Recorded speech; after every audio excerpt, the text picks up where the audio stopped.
Well, here's my unexpected purchase. I was down in Palmerston North on an unexpected trip and somebody was selling one of these.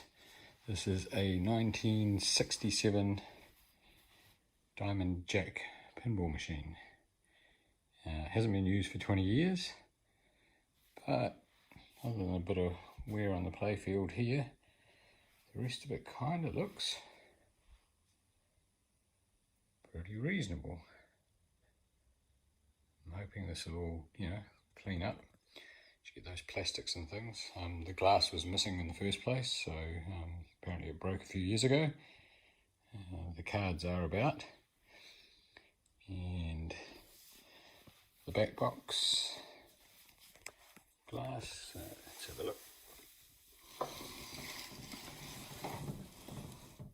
It's not in perfect condition, but hey, this is only a year older than me, and I'm not in perfect condition either.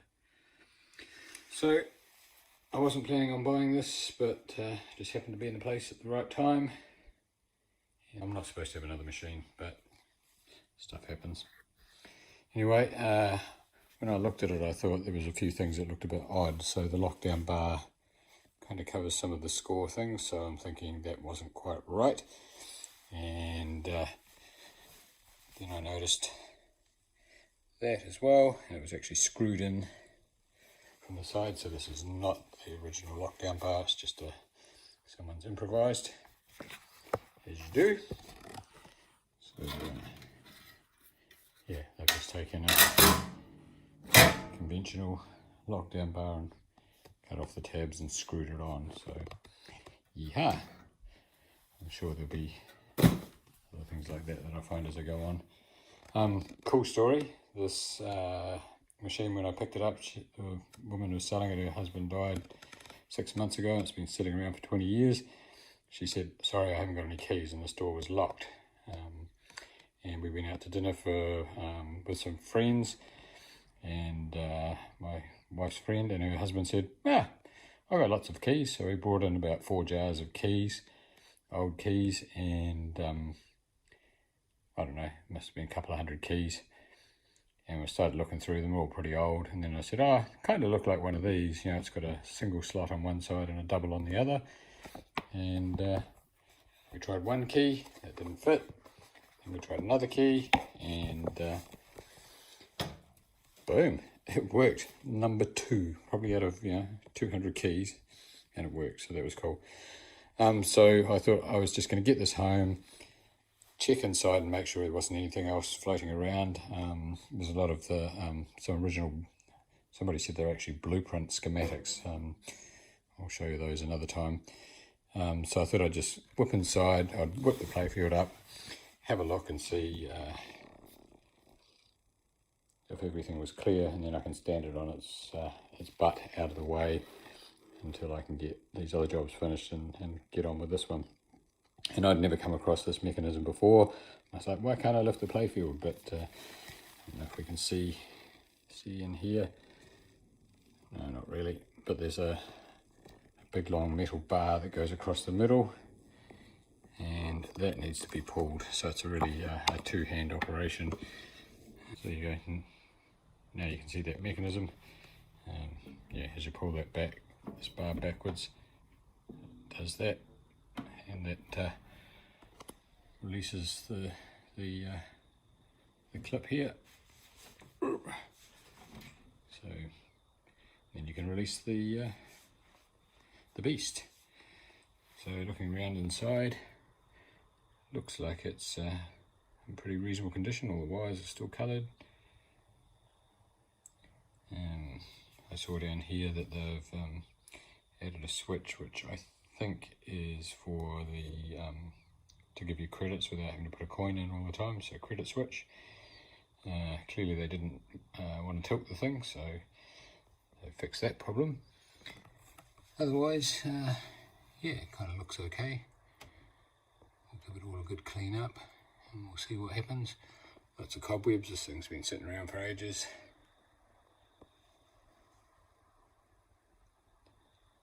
Maybe a little bit rusty. Some of those light bulb sockets are probably going to need replacing. we shall see.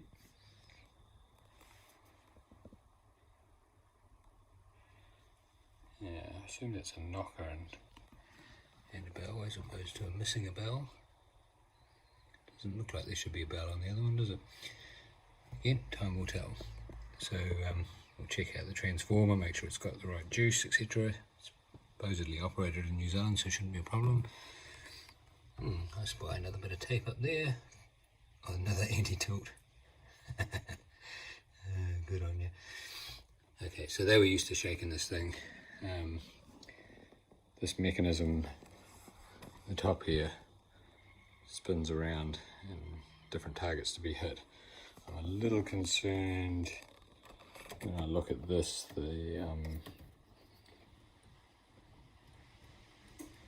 that worries me. It would suggest that something's broken, but maybe it's supposed to be able to rock around a little bit so when the ball hits it, I don't know. Again, time will tell. So no other real treasures in there. A few springs I found lying around. Put those off to one side, and yeah, it looks like it's okay to now sit on its bottom and wait till I have some time available. Oh, flipper buttons too, they were kind of different. So quite a long, and they are definitely not snappy buttons. All need cleaning out. Be interested to see what parts and things are available. I think this one's worse. Quite sticky. Anyway, there you go. That's Diamond Jack. And I couldn't find much on YouTube, so I might post some of this up there. Maybe it'll be helpful to somebody one day. Who knows? As you can see, this thing is pretty dirty and hasn't been used for quite some time. Cobwebs and things everywhere. So before I start investing any real time in trying to get onto the playfield, etc., I need to make sure that the thing's working. So first thing, pull things apart, give it a bit of a clean up, and see where we go from there.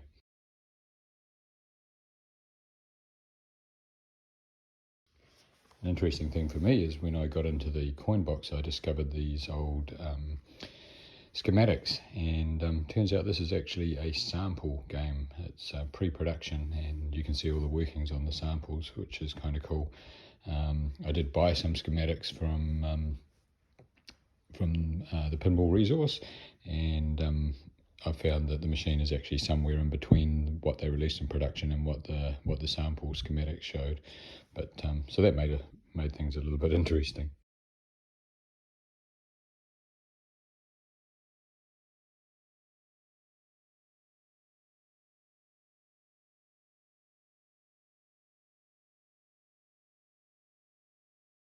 So one of the things I was worried about was this roto target, and so we pulled it apart, and this should freewheel, but you can see it freewheels if I hold it here, but not if I do it there.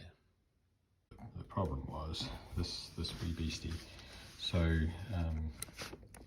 these go up and grab different teeth on the cogs, two different cogs on that unit, and this one here was the front one, and that's kind of got a little bit of play in it, but not much. But on the back side, this one here, you can see it's a lot of play in it.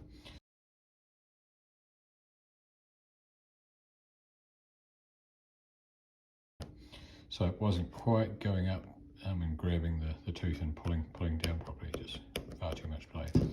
So lucky enough I found a replacement one of those. Alright, moment of truth, see if it works. Full voltage going to the coin door, sticky stick. Right, should reset all the reels.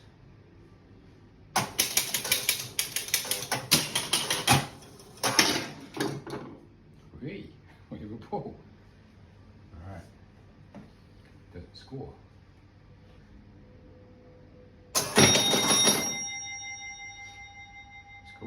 goes around. Number 3 dropped. Number 7. Jesus, that big bell was a bit loud. Still going. Okay.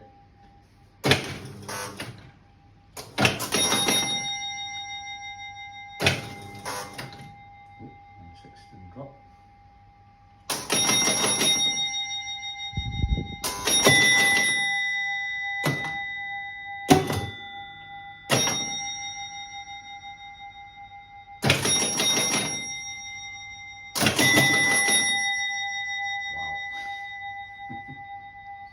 Quite loud.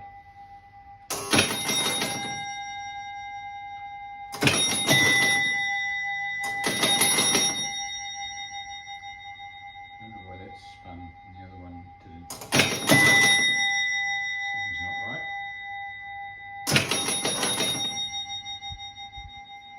Right.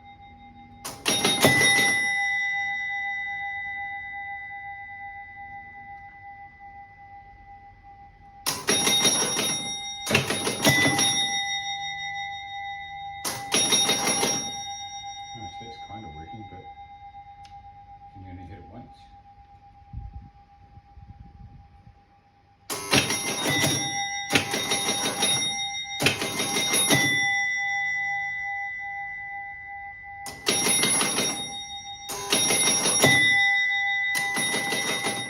Also full voltage on these, high voltage, so yeah. Working. Working.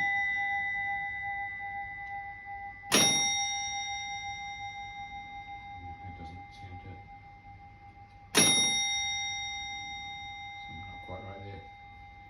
Anyway, it goes. Flippers. Needs adjusting, but no. It worked. Still some stuff to do, but looks like. That's the little bell. What was the big bell? That big bell was a bit. So I might have to stay out in the garage. So the 6 and the 4. Did I spin them? So they're not dropping. And I've got no lights across the bottom, and I've got no general illumination either. So something ain't quite right. Still lots to do, but it lives. Happy with that. Now that I know the thing's going, the next thing is to get into the playfield, which as you can see in a couple of places is fairly worn. Most of it's pretty good, but some flipper drag going on. And then it was about matching the paints, so that's always a fun trick. And this bit was really the hardest. That pink, orangey pink stuff was almost impossible to get.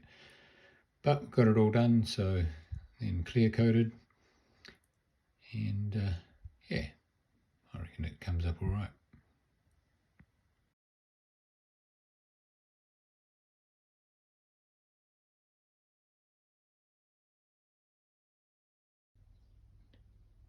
Right, now seems like time for a good update on where I'm at. About to start repopulating some of the stuff on the playfield. Took me a bit of time, but I think I've got things working the way that they should be. So the biggest issue I had was the scoring. So you can see on these cards, you have 50 points when lit. When they're not lit, they should be giving 5 points. So that wasn't happening. The other thing was when I think that one's the jack or whatever, that changes that to 10 points when lit instead of 1, and also the 50 points to 100 points, and that wasn't working, but seem to have got all that working now.